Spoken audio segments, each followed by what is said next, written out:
নির্বাচিত হয়ে তামিম ইকবাল বলেছেন, অনেকে বিসিবিকে ট্যাগ দেন বাবার দোয়া ক্রিকেট বোর্ড বলে। এবার বাবার দোয়া ক্রিকেট বোর্ডকে ক্রিকেটের দোয়ায় পরিণত করতে পারি কিনা সেটা দেখি।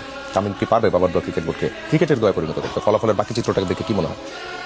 প্রথমে আমি তামিম ইকবালকে অভিনন্দন জানাতে চাই এই কারণেই আসলে যে তিনি হচ্ছেন 14, 18, 24-এ শেখ হাসিনার নির্বাচনের যে ভোটের শতকরা হার, প্রাপ্তির হার, রাতের ভোট বলেন, দামি ভোট বলেন, কিংবা যেই ভোট বলেন না কেন, সেই প্রাপ্তির হারও কখনো 90% ছাড়াতে পারেনি। সেখানে জনাব তামিম ইকবাল প্রায় 99% ভোট পেয়েছেন এবারে বিসিবি নির্বাচনে, এবং তিনি আসলে আমার কাছে মনে হয় এই মুহূর্তে যে তিনি উত্তর কোরিয়ার কিম জং উনকেও ছাড়িয়ে গিয়েছেন আসলে, এবং এই জন্য অবশ্যই তার অভিনন্দনটা প্রাপ্য।